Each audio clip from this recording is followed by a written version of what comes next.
Yo, what's up guys, WQ here. So recently my controller has kind of broken. It actually broke about in January, but about a week ago or 5 days ago, it's really gotten a lot harder to play on, and my run quality has drastically reduced, and a lot of it is actually due to my D-pad. So I finally today, I'm like, what am I gonna do about my run quality? And finally today I decided to make an attempt to fix it. All right, so this is my controller. This is my actual D-pad rubber. So the majority of your controller, if you use a SNES controller, it's this rubber right here. This is the most important part. And these are two backup rubbers I bought from the same seller actually. And not only was it the same seller, it was the same listing.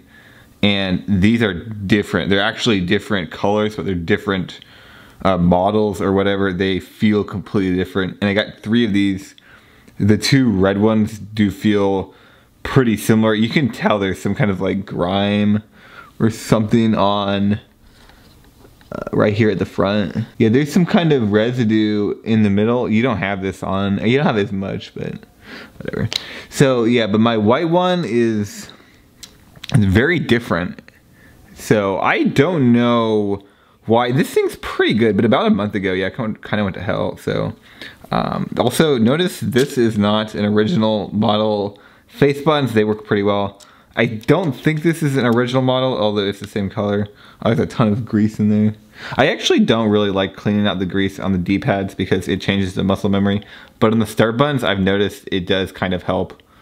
And on the face buttons, it might help a little bit. I don't think it really matters. I might as well clean all this garbage out because I have noticed my hovering is a little bit shakier. Now on the actual D-pad, I almost never clean it out because it very much changes small things in your muscle memory. It changes very subtle things. So I think it's a really bad idea to clean the D-pad. I think keep that as consistent as you can. But the face buttons and the start button and the LR, they're a little bit different. Okay, so there a lot of the hair and dirt is out of there, which is good. Now, I want to show you guys my circuit board because this is actually really interesting. Yeah, so quality of a SNES controller, this is why it's really difficult to deal with SNES controllers. The quality of the SNES controller is primarily this rubber right here, your D-pad rubber, but it actually is every part of the controller combined. So even if you change the circuit board, and I've tested this before, if you change your circuit board, it actually does change the feel of the controller, or it can change the feel of the controller, which is a very strange thing. But I think that's actually because of the stiffness of the board and how much pressure you have. And actually notice another interesting thing. I had these paper tabs in my L bar buttons. So I intentionally put those there because what it does is it makes this wood part closer to this wood right here. And then when you press the L trigger, or the R trigger, it actually doesn't push this wood back as much. So when I press this button down, it's gonna push this thing down. So if I have this paper in here, it doesn't push this R trigger down. The cardboard part doesn't go down, right? So that way the rubber makes contact with the contact pad. That's actually was a big help when I did this, and I did this like 2 years ago. It actually made a significant change and a significant improvement in my how effective the LR buttons were. And I was noticing that very specifically when I pressed down on the R trigger, what would happen is it would push this wooden contact pad. It would actually push the wood down because the circuit board was a little too loose in my controller, and I was missing R inputs for no reason. So that actually was a huge help. But not only that, I used to do this. Some guy in my chat suggested it, which I thought was interesting. I think he got that for me inadvertently. Like somebody got it for me, and then they told him, and then he told me. But I took Scotch tape. I did this in 2017. I stopped doing it because it was getting a little silly. But what I did is I took Scotch tape and I actually taped it. This is the back of the controller. I actually taped it to the back of the controller. Wait a minute. Yeah, I taped it to the back of the controller right here. What that does is it actually makes it so there's less room for this D-pad to be pushed back, because when you press down a direction on the D-pad, so here's the D-pad. If I press the direction back, it actually will push. Can you guys see that? Yeah, it'll actually push the wooden part. Now, if it's screwed in, it's not gonna push it, but what I've noticed is there is a lot of resistance, and sometimes I actually do think if the controller was more compact, it might give me more automatic input. So I'm gonna try out this tape thing. Now, I did order some backup D-pads, and I think they'll work. I actually think they'll work. I'm feeling pretty confident in them, but I did order some backup D-pads. If those work, great, I can just use those. But if those don't work, we'll see if my tape experiment works. I'm gonna do runs tomorrow. The runs I did today and the runs I've been doing today, I've been playing good when I play good, but frankly, I haven't really gotten any runs, and the quality of my gameplay has really dropped. I don't think it's my hands. I don't think it is attention. The chat's not distracting me. I think it's my D-pad. So yeah, we're gonna put some tape on my controller and see if that does anything. So again, I did this several years ago. It seemed like it helped, but it was a little ghetto, so I kind of abandoned it at the same time, but we'll see if that does anything at all. Okay guys, I just put this thing together. In my first impression, honestly, it does feel more compact. I get way more feedback and response from the D-pad. So that's a really good thing, but there's almost no way to tell unless you are actually doing a run. If you're not doing a run, even in practice, you're really not gonna tell. So I think I'm actually gonna do a practice run, or we'll do a bit of a practice run and see what happens. Okay, so the other thing is I bought 2 replacement rubbers, and we're gonna check those right now what they are. Okay, this was the first one I bought. It's titled Old School SNES Replacement Controller Silicone Rubber, whatever. So yeah, this looks pretty ghetto. It's $6 plus $3 shipping. It looks pretty ghetto, and I think this is gonna take a while to ship, at least a week. Get it Thursday, March 14th. That's not too bad. That's 5 days from now. So yeah, that's actually not that bad. The reason I got these though is because this is the same color as the D-pad rubber I currently have in my D-pad, and might as well buy 2 instead of 1. The other one I got, I think is a little bit more promising. So this is the other one I bought, and it's just a simple repair kit. It's $10. It does have Prime shipping, so this gets here in 2 days, which I'm really happy about. Now the reason I got this one is because this white color, it's kind of a clear color instead of a solid white like the other one. I actually used to buy these back in 2014.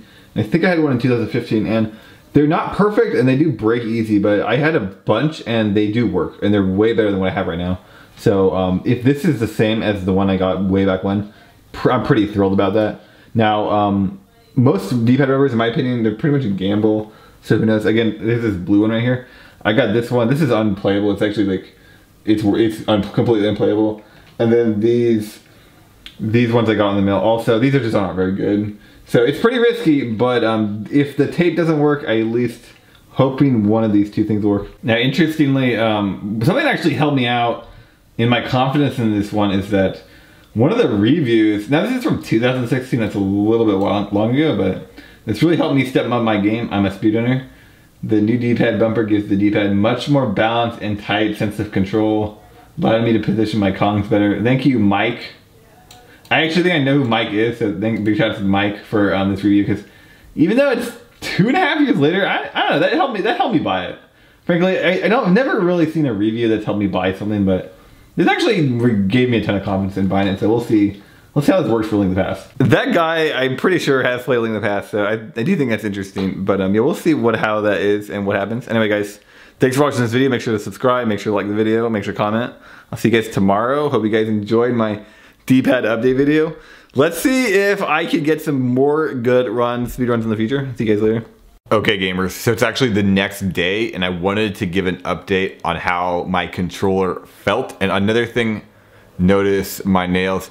He actually cut my fingernails. And they're pretty short right now, and that's good because, so when my fingernails get really long, the nail actually touches the controller. Yeah, oftentimes if I'm like trying to press on the D-pad, my thumb, for example, I'll press on the controller, and then if my nail's really long, it actually touches the controller before my finger does, and it creates resistance basically for getting D-pad. So I actually lose grip, I lose control on my D-pad if my thumb, or if these nails get really long.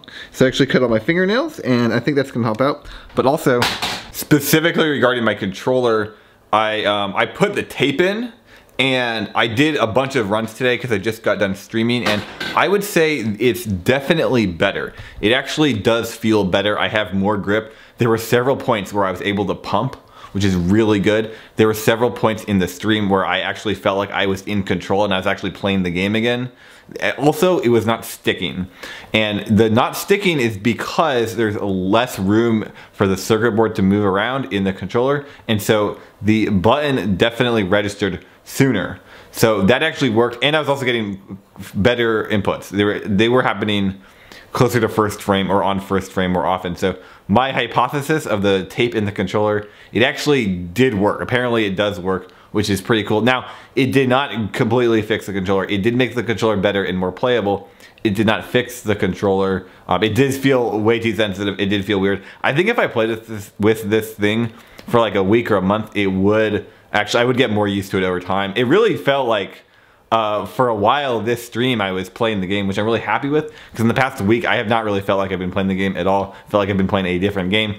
Now I do have a replacement D-pad coming in the mail. I'm actually pretty optimistic about that thing. I think it'll work, but if that doesn't work, I do have a backup with the tape. So anyway guys, a little update on that. Make sure to subscribe and make sure to follow the channel. Make sure to buy my t-shirts, guys. Also, I'll see you guys later. Make sure to tune into my stream. I stream every day at noon PST. I stream world record attempts. I'm 1 second off the world record. The world record's a 23:10. I have a 1:23:11. So I'm 1 second off of it. I'm trying to get a 1 second PB. That's why this controller issue has been such a big problem. But anyway, I will see you guys later. Thanks for watching.